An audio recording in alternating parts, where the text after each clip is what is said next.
몇 년 만에 합격을 하신 거죠? 거의 8년 만에 합격했습니다. 두 아이의 엄마였고, 한 아이는 제가 공부하는 중에 출산도 했었어요. 길게 수험 생활을 하고 계시는 선생님이 있다면 어떤 생각으로 들어가면 더 좋겠다 이런 게 있을까요? 저도 들었지만 포기하지 않으면 합격할 수 있다는 말이거든요. 진짜 많을 때는 수학이 몇 개까지 하셨어요? 7개 정도까지 했던 것 같아요. 둘째가 와서 막 엄마 사랑해요 막 이렇게 쓰기도 하고 그랬어요. 너무 사랑스러워 하고 다시 합격을 준비하는 수험생에게 합격생의 이야기를 전합니다. 대어엘이 합터뷰 시작해 보도록 하겠습니다. 오늘도 이렇게 특별한 선생님 한 분을 모셨습니다. 네, 선생님 자기소개 한번 부탁드리겠습니다. 안녕하세요. 저는 2025년 초등특수 합격한 김혜우라고 합니다. 저는 만 37세이고요. 두 아이의 엄마입니다. 기간제 생활을 하면서 합격한 케이스입니다. 임용시험을 공부할 때 선생님들마다 다 자기만의 어려움이 있는 것 같거든요. 네. 선생님이 갖고 계셨던 어려움들은 어떤 게 있으셨는지 궁금합니다. 굉장히 많은 것들을 짊어지고 임용에 임했던 것 같습니다. 두 아이의 엄마였고, 한 아이는 제가 공부하는 중에 출산도 했었어요. 기간제 생활도 했었고, 그런 많은 관문이 있었지만 그래도 이렇게 할 수 있었던 건 포기하지만 않으면 돼라는 마음으로 임했던 것 같아요. 최종 합격하셨을 때 선생님은 어떤 순간이었고 어떤 기분이셨나요? 소리부터 질렀던 것 같아요. 최종 합격 창을 보고 소리부터 질렀고, 그 다음에는 눈물이 막 물밀듯이 쏟아지더라고요. 몇 년 만에 합격을 하신 거죠? 거의 8년 만에 합격했습니다. 8년의 기간이라는 게 지켜보는 사람보다도 본인이 가장 힘들잖아요. 네. 선생님은 괜찮으셨어요? 자책도 많이 하는 시간도 많았고요. 합격을 하는 선생님들이 점점 이제 현장에서 전교사가 되고 있는데, 저는 항상 같은 자리에서 머문다는 느낌 때문에 자존감도 많이 떨어졌던 것 같아요. 그럼에도 불구하고 저희 엄마가 그때 힘든 상황에서 7.8기 이야기를 해주시면서 다시 한 번만 도전해봐, 엄마가 도와줄게, 같이 해보자, 이렇게 얘기를 하셔서 다시 도전을 하게 되었습니다. 그리고 어머니의 말씀대로 딱 8번째 도전에서 네, 진짜 성공을. 맞아요. 어머니도 엄청 뿌듯해하셨겠어요. 네, 엄마도 너무 좋아하셨죠. 하지만 누구보다 선생님이 가장 행복하셨을 것 같거든요. 그럼요, 맞아요. 합격 이후에 삶이 어떻게 뭔가 달라진 것 같나요? 자존감이 많이 올라갔던 것 같아요. 제일 중요한 건. 현장에서 아이들을 대할 때도 태도가 내가 더 신경 써서 조금 더 성장하게 해줘야지, 이런 사명감도 더 생기는 것 같아요. 이렇게 영상에 출연해야겠다라고 출연하시게 된 계기가 무엇일까요? 최근에 이제 제가 책이나 이런 것들을 읽으면서 기록이라는 것에 대해서 많이 생각을 하게 되더라고요. 이런 합격의 순간도 이렇게 좋은 기회에 기록을 하면 좋겠다, 나중에 저희 딸에게도 보여줄 수 있다는 생각이 들어서 그렇게 됐습니다. 수험생활 중에 바디 프로필 찍으셨다는 것도 너무 재밌었어요. 저는 공부할 때 스스로를 약간 혹사시키면서 하는 스타일이었던 것 같아요. 그래서 바디 프로필도 운동하려는 목적도 있었고, 운동을 하는 게 공부에 더 효과적이라는 여러 가지 논문들도 있잖아요. 제가 4월에 바디 프로필을 찍었거든요. 근데 그때 운동하고 몸을 만들었던 그게 뒤에 이제 체력으로 이어졌던 것 같아요. 그리고 제가 9월에는 마라톤에 나가기도 했어요. 물론 5km밖에 안 되긴 하지만 중간중간에 몸과 마음을 건강하게 할 수 있는 방법을 좀 생각하면서 임용 기간을 보냈던 것 같습니다. 그리고 또 선생님께서 보면은 이따가 또 공부법에서 더 얘기해 주시겠지만 네. 다양한 장치들을 잘 사용을 하셨잖아요. 네. 어떤 강제성을 부여할 수 있는 바디 프로필과 마라톤도 약간 그런 것 중에 하나지 네. 않았을까 하는 생각이 들어서 또 어떤 것들이 있는지 이따가 또 들어보도록 하겠습니다. 네. 그리고 대어헬이 저는 처음 어떻게 알게 되셨나요? 1차에 컷보다 0.33으로 합격을 했거든요. 그래서 2차가 너무 간절했어요. 그래서 제가 2차 때 할 수 있는 모든 방법을 동원해야지 하다가 이제 유튜브도 많이 보게 됐거든요. 근데 거기서 검색을 하다가 선생님을 알게 되었어요. 근데 또 강의도 하고 계시더라고요. 그래서 강의를 듣게 되었고, 도움이 됐던 게 2차에 대한 마음가짐이나 이런 것들을 다 잡을 수 있는 기본적인 교과서 같은 느낌이었어요. 그래서 도움이 많이 됐던 것 같아요. 그리고 또 궁금한 게 선생님은 학창 시절에 어떤 학생이었나요? 흥미가 없는 것에 대해서는 적극적으로 열심히 공부하는 스타일은 아니었던 것 같아요. 근데 이제 대학교 때 제가 원하는 과에 들어가고 하게 되면서 대학 생활을 열심히 한 것 같습니다. 원하는 네. 과를 들어가셨다라고 하셨는데 어떤 과였나요? 처음에 제가 들어갔을 때는 유아교육과에 들어갔어요. 아이들을 또 좋아하고 유아교육이라는 것을 공부를 하면서 부모님께 받았던 상처라던가 그런 것들이 치유되는 순간도 있었던 것 같아요. 유아 교육을 전공하셨는데 네. 실제로 지금 선생님이 합격하신 시험은 특수교사예요. 그렇죠? 네. 어떻게 이 유아 교육에서 특수교육으로 전환을 하게 되셨는지 그것도 좀 궁금합니다.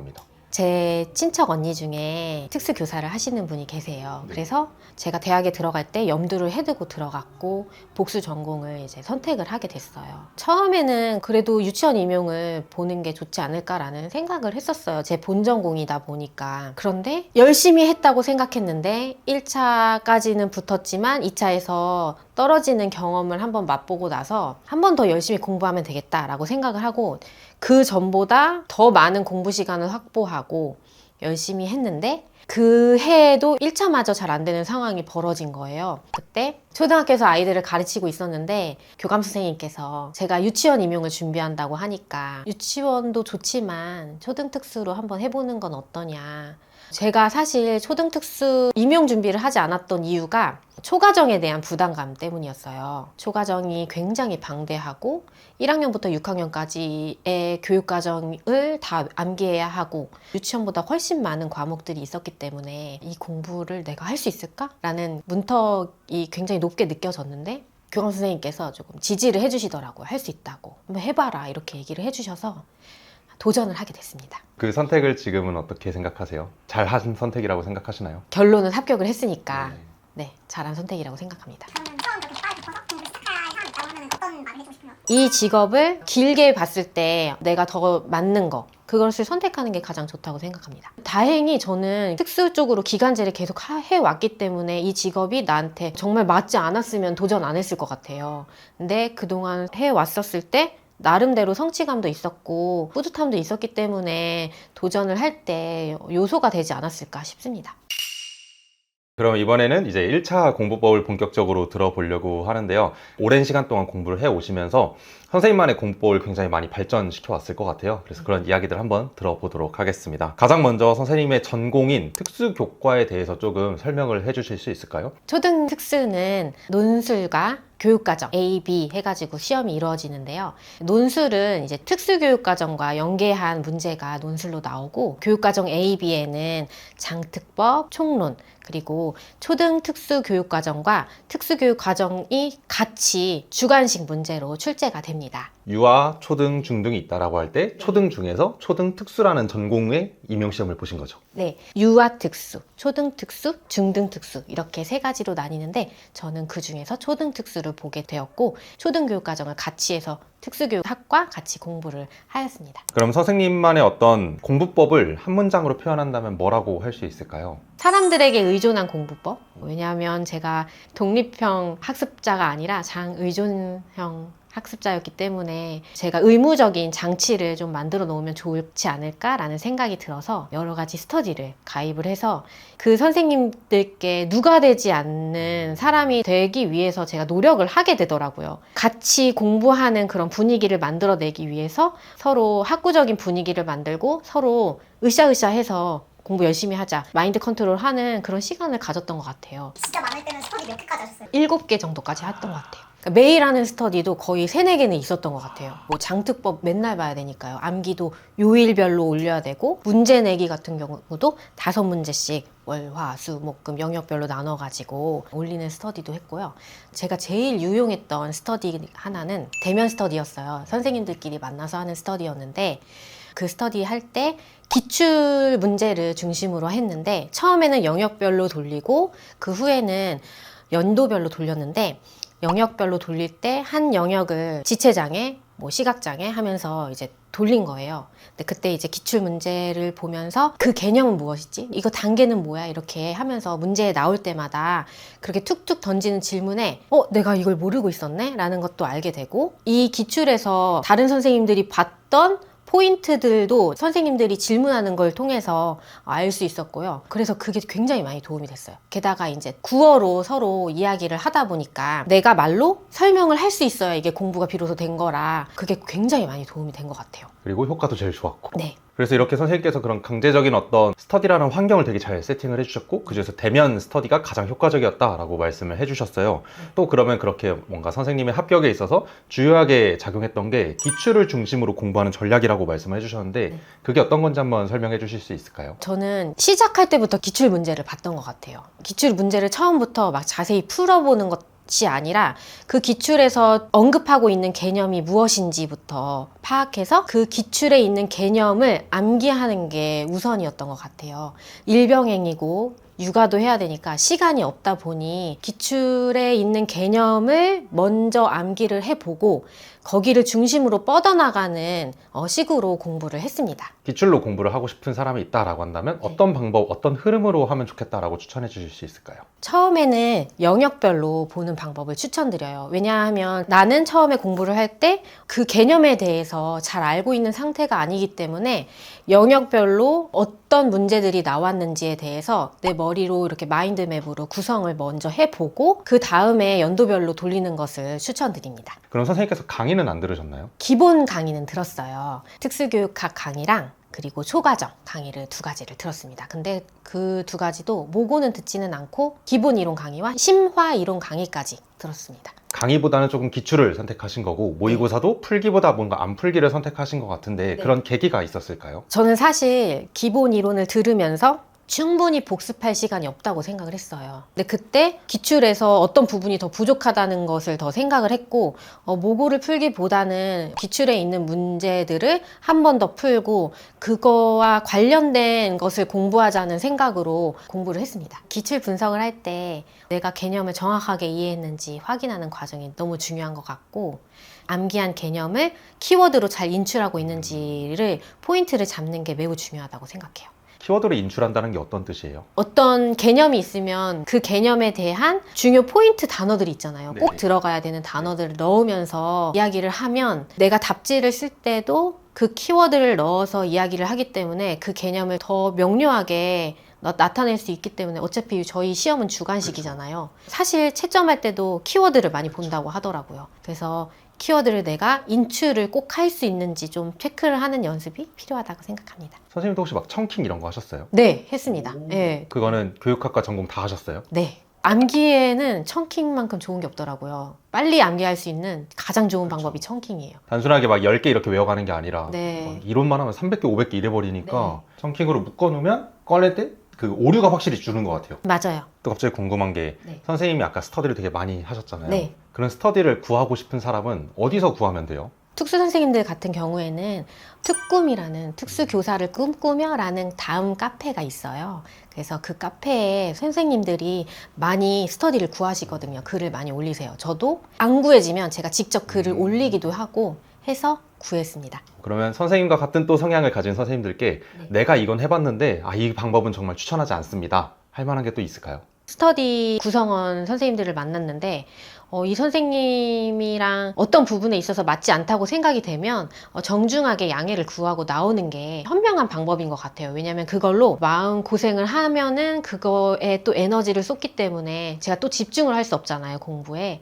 그래서 그때는 좀 나오고 다른 유용한 스터디를 선택해서 하는 방법이 좋은 것 같아요. 그런 사례를 보신 적이 있어요? 본 적이라기보단 제가 그 경험하셨던. 경험을 한 적이 있어가지고 자료를 같이 만드는 스터디를 했는데 제가 만든 자료가 마음에 안 드셨나 봐요. 그래서 이제 한마디를 하셨는데 저는 또 수험생이다 보니 한마디 한마디가 상처를 받고 그런 상황이다. 더 이야기를 듣고 싶지 않더라고요. 그래서 정중하게 제가 바쁜 관계로 할 수가 없다. 죄송하다. 합격하셨으면 좋겠다. 라고 잘 마무리하고 나왔던 것 같습니다. 또 재밌었던 점이 선생님께서 직강을 가본 적도 있다고 하셨어요. 네. 선생님의 집이 서울이 아님에도 서울로 계속 가보신 거잖아요. 네. 그 직강 경험은 어땠나요? 제가 이제 장수생이다 보니 실패를 여러 번 맛보고 그거에 대해서 이제 주변 선생님들께 조언을 또 구하기도 했어요. 그때 한번 직강에 들어보는 게 어떻겠냐. 거기 현장의 분위기도 좀 느껴보고 고시생들이 어떻게 생활하고 있는지 분위기도 느끼면 조금 자극이 될 수 있을 것 같다라고 하셔서 주말을 이용해서 제가 직강을 들었고 그렇게 가서 공부했던 게 도움이 됐던 것 같아요. 왜냐하면 제가 가서 강의를 듣고 그 다음에 꼭 복습하는 시간을 한두 시간 갖고 돌아왔거든요. 왜냐하면 또 집에 가면 아이들도 있고 어수선하니까 꼭 카페에 가서 한두 시간 복습하고 집에 가고 하는 과정 때문에 도움이 많이 됐던 것 같아요. 그러면 직강을 어떤 사람에게 추천하고 어떤 사람에게 추천하지 않을까요? 가능하면 직강은 갔으면 좋겠다는 생각을 가져요. 왜냐하면 강의를 밀리지 않는다는 장점도 있고, 사실 저도 인강을 들었던 경험이 있을 거 아니에요. 근데 그때 전 집중이 잘 안 되더라고요. 틀어놓고 또 패드로 또 딴 걸 보게 되고 막 다른 거 서치하고 있고 그러는 걸 보면서 아, 이거는 좀 별로다. 시간 낭비일 수도 있겠다라는 생각이 들어서 내 자신을 조금 더 돌이켜보고 아, 내가 집중력이 좀 약하다 생각이 들면 직강에 가는 것도 나쁘지 않은 방법 같습니다.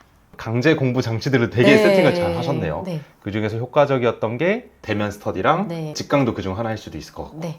너무 좋습니다. 그러면 또 선생님께서는 어떻게 보면 공부 루틴이라는 게 되게 정해져 있는 것 같기도 하고 되게 타이트했을 것 같기도 하거든요. 선생님의 공부 루틴은 어떻게 됐나요? 평일에는 제가 이제 기간제를 했기 때문에 근무 시간까지는 일하는데 좀 시간을 썼고요. 사실 틈틈이 머릿속에 그 전날 제가 기출을 공부했을 때 어떤 개념에 대해서 뭔가 궁금했던 거 아니면은 내가 암기가 안 됐던 거를 되뇌이기는 했던 것 같아요. 짜투리 시간을 활용해서 했다고 보면 되겠죠.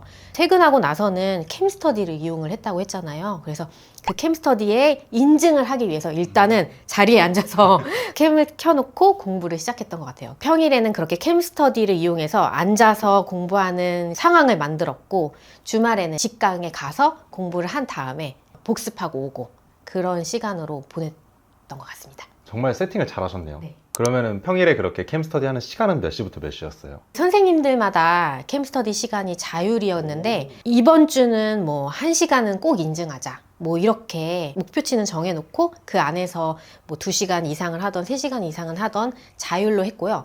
목표치에 인증하지 못했다 그러면 500원씩 벌금을 내는 장치도 있었어서 더 열심히 했던 것 같아요. 애들이 문 열고 들어오거나 갑자기 남편이 퇴근해서 들어오거나 하는 그런 돌발 상황들이 살짝 발생할 수 있는데 저희 집에 거실이 TV 없는 거실이에요. 그리고 이렇게 테이블이 항상 거실에 있거든요. 그래서 거실에서 그냥 공부했어요.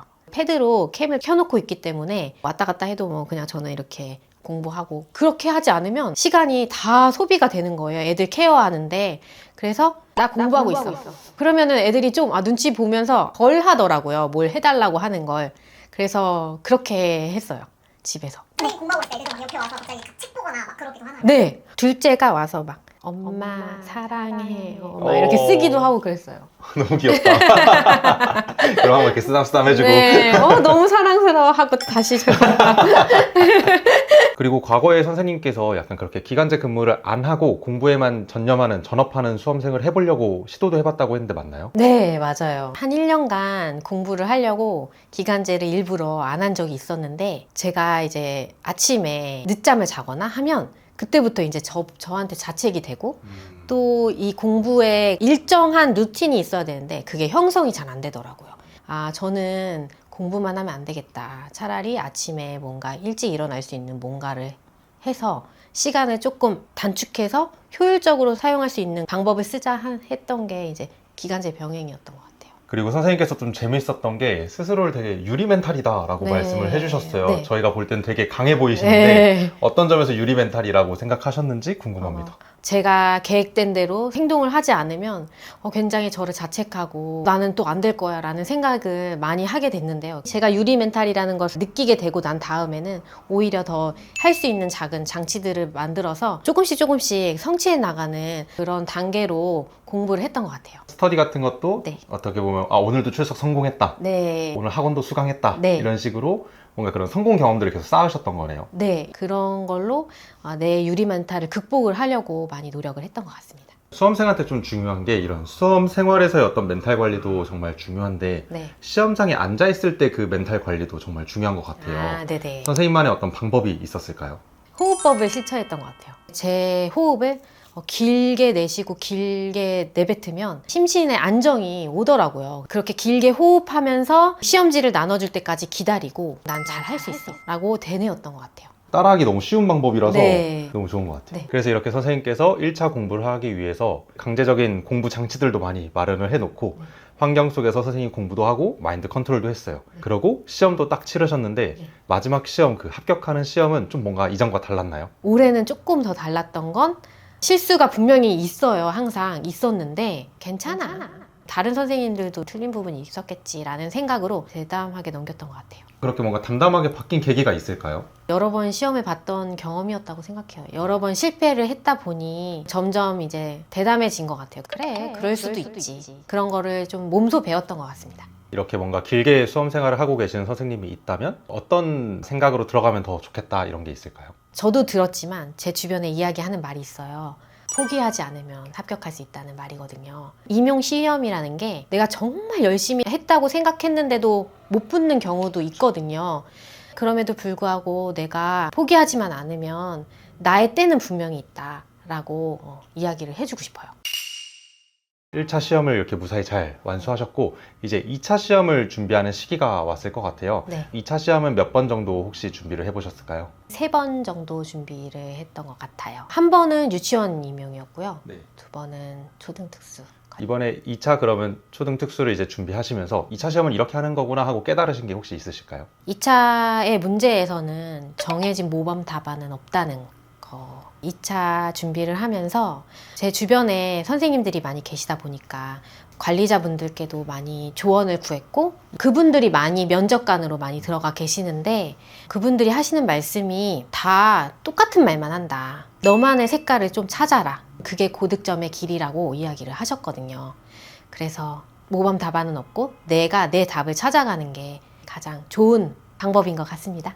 그리고 그렇게 네. 했기 때문에 선생님이 어떻게 보면 0.33점이라는 추가 점수가 얼마 없음에도 뒤집고 합격을 하신 거잖아요. 맞아요. 그렇게 선생님이 합격한 선생님만의 공부법을 뭔가 한 문장으로 표현한다면 뭐라고 표현할 수 있을까요? 저의 사활을 다 걸었어요. 제가 할 수 있는 모든 것들을 다 총동원했거든요. 나이가 많고 하다 보니 부끄러운 것도 있을 수 있고 한데 젊은 선생님들한테도 되게 많이 피드백을 받기 위해서 조언도 많이 구했고요. 제 영상을 찍어서 다른 사람들한테 또 보내주기도 하면서 피드백을 받기도 했고요. 이번에 이제 새로 합격생 선생님이 계시면 사실 신규 선생님이 어리고 신선한 정보를 갖고 계신 분이기도 하지만 한편으로는 부끄럽잖아요. 어린 선생님들께 내 치부를 드러낼 수도 있는데 합격이 더 중요하니까 맞섰던 것 같아요. 선생님 제 수업 좀 봐주세요.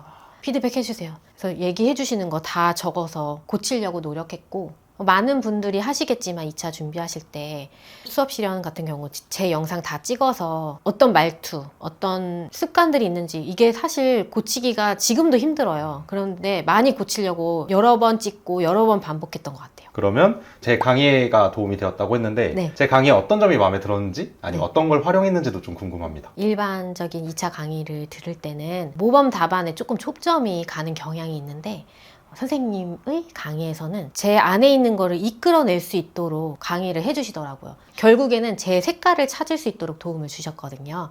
그래서 그런 부분이 도움이 많이 됐습니다. 선생님께서 그 강의 제가 과제로 내드렸던 것 네. 중에 수행하셨던 그 교사로서의 정체성을 만드는 부분을 네. 작성해 오셨다고 하셨는데 네. 한번 들어볼 수 있을까요? 네. 잠시만요. 적었던 교직관인데요. 교육은 학생들에게 자존감을 가르쳐서 단단한 내면으로 성장할 수 있도록 돕는 과정입니다. 저의 학습 지도는 학생들은 사랑으로 단단한 자존감을 형성하고 자신의 부족했던 점을 건강한 방법으로 받아들일 수 있도록 실패해도 나는 사랑스러운 사람임은 변치 않다라는 마음으로 학생들이 도전 의식을 가질 수 있도록 돕겠습니다. 이런 식으로 내용을 썼습니다. 실제로 면접이나 어떤 수업 실현에 도움이 됐나요? 네, 이거를 녹여서 제 수업 실현이나 면접 때 할 수 있었기 때문에 도움이 많이 됐어요. 저도 생각할 때 제가 면접에서 뭔가 이런 문장이 있으면 네. 당황할 만한 뭔가 상황이나 네. 예상하지 못했던 문제가 나왔을 때 일로 오면 되겠다라는 맞아요. 생각을 했거든요. 네, 맞아요. 그래서 선생님들께 이런 걸 과제로 계속 내드렸고 네. 너무 잘 해주셨기 때문에 네. 또 합격을 할 수 있지 않았을까. 네. 너무 잘하신 것 같습니다. 그리고 또 선생님한테 전 너무 재밌었던 게 네. 실제로 학교에 있는 교장, 교감 네. 선생님한테 면접 봐달라고 네. 하셨다고 하셨어요. 네. 어떻게 그게 시작이 됐나요? 제가 아무래도 이제 특수학교에 근무하다 보니까 한번 봐달라고 이야기를 했던 것 같아요. 하면 그분들 반응이 어떠세요? 흔쾌히 적극적으로 임해주세요. 네, 그래서 감사했죠. 근데 이게 진짜 대단한 것 같아요. 그렇게 신규 선생님한테 여쭤보는 것도 너무 대단하고 네. 관리자 선생님들께 가가지고 저 시험 준비하니까 도와주세요라고 네. 하는 것도 근데 그 과정들이 다 선생님께 어떻게 도움이 되었나요? 임용은 혼자서 할 수 있는 게 아니라고 생각해요. 많은 사람들의 도움도 필요하고 저의 지금 합격도 혼자 이룬 게 아니라고 생각하기 때문에 그런 게 하나하나가 다 도움이 됐던 것 같아요. 그럼 그렇게 피드백 받으셨던 것 중에 5번 답안 말고 너의 색깔을 말해라 라는 것도 있었고 또 그 외에 또 기억나는 피드백이 있을까요? 자신감을 얻었던 부분이 있었는데 제가 기간제 경험이 있다 보니 그거를 충분히 녹여내서 너의 이야기를 할 수 있다는 거를 주변에서 얘기를 해주셨거든요. 선생님의 강의에서도 저의 이야기를 끌어낼 수 있게 이렇게 이끌어 주시거든요. 그래서 그 부분이 도움이 많이 됐어요. 2차 시험이 블라인드인데 내 경험 얘기하기 해도 돼요? 기간제 생활 동안 있었던 이야기 해도 돼요라고 걱정하시거든요. 그건 어떻게 생각하세요? 개인정보를 이야기하는 것이 아니라서 이야기 충분히 해도 된다고 생각해요. 그 이야기를 함으로 더 교사 같고 진실성이 있어 보여서 그런 걸 뽑는 시험이라고 저는 생각이 들기 때문에 말해도 된다고 생각합니다. 이거 관련해서 제가 공무원 채용 인사 규정도 찾아봤거든요. 네. 거기에 보면 블라인드 하는 게 신상을 블라인드예요. 네. 학교 출신 뭐 근무지 네. 뭐 이런 것만 블라인드 하는 맞아요. 거지 그 사람을 블라인드 하는 건 아니라서 네. 그 사람이 근무했던 경력이 어떻게 보면 이 일에서 정말 확인하고 싶어하는 이야기잖아요. 맞아요. 네. 어떤 경험을 했고 어떠한 능력을 발휘해 줄 수 있는지 그렇기 때문에 그런 이야기를 정말 선생님처럼 내가 했을 때 이런 경험을 했었는데 네. 나는 이렇게 하니까 좋더라고 네. 앞으로 이렇게 할게 라고 말해주는 게 도움이 많이 되는 것 같습니다. 그러면은 이렇게 선생님 피드백을 여러 사람한테 받았는데 그분들이 느끼는 선생님 변화 같은 것도 있었을까요? 처음에는 그 답안에 비슷하게 말하려고 했다고 한다면 선생님 강의를 듣고 나중에는 그 내용을 토대로 이렇게 얘기를 하다 보니까 이게 제 이야기가 나오더라고요. 그래서 이제는 선생님 이야기처럼 들린다고 그런 얘기를 들었어요. 모두가 다 똑같은 말을 하니까 네. 누가 진짜고 누가 가짜인지 약간 네. 판별하게 되는 것 같거든요. 네, 네. 근데 진실성이 느껴졌다라는 건 이 사람은 진짜네 이렇게 네. 하는 것 같네요. 2차의 왕도는 사실 없다고 생각해요. 계속 연습하고 말로 하고 찍어보고 자기평가하고 그리고 저처럼 주변에 도움을 다 요청을 해야 된다고 생각해요. 내가 잘하고 있는지 피드백도 받아야 되고 저는 진짜 선생님의 강의가 좋았던 게 나는 어떤 교사인지 어떻게 교직관을 할 건지 이런 것들을 생각하는 과정이 정말 필요하거든요. 그리고 면접 때 그걸 녹여내는 게 관건이라 나중에 면접할 때 그게 보이거든요. 보일 수밖에 없기 때문에 그런 것들을 녹여내려면 강의 듣고 하라는 거를 다 하고 그거를 자꾸 연습을 수없이 해보는 게 좋은 왕도가 아닐까라는 생각이 들었습니다. 과거에 선생님이 그렇게 공부하고 있는 수험생 김혜우 선생님을 보고 있다면 어떤 말을 해주고 싶으신지 좀 궁금합니다. 할 수 있다. 저의 자존감을 높이는 말들을 자꾸 해주고 싶어요. 수험 생활 동안 어떤 자존감을 가지고 있는지 그리고 나를 어떻게 위로하고 응원하는지도 되게 중요하거든요. 그 마음가짐이 이제 공부에 임할 때 집중력이나 이런 것들에 영향을 받는다 생각이 들어서 저는 자꾸 저를 응원하는 말, 할 수 있어, 될 거야 라는 말을 계속 해주고 싶어요. 선생님하고 비슷한 상황에 계신 수험생 선생님들이 계실 것 같아요. 네. 일을 병행하고 육아도 병행하고 그런 선생님들. 그런 선생님들께 어떤 이야기를 해드리고 싶나요? 지극히 평범한 사람 중에 하나인 저도 합격이라는 결실을 이루어냈으니 선생님들도 포기하지 않으면 분명히 선생님의 때가 있고 이루어내실 거라는 거를 이야기를 해주고 싶습니다. 응원합니다. 선생님 오늘 이렇게 저희랑 같이 긴 시간 이렇게 얘기를 나눠보셨는데 오늘 촬영하신 소감은 어떠신가요? 저의 이야기를 많은 분들이 이제 들어주실 것 같고 도움이 되신다고 하면 너무 좋을 것 같아요. 네. 교사라는 꿈을 이루기 위해서 달려오신 시간이 있고 그 시간 동안 배운 것들을 이제 달려갈 선생님들께 전달해 주시는 것 같아서 네. 너무 좋은 시간이었던 것 같습니다. 네, 그래서 오늘은 이렇게 김혜원 선생님과 합터뷰 긴 시간 이야기를 잘 들어봤고요. 오늘 영상은 여기서 마치도록 하겠습니다.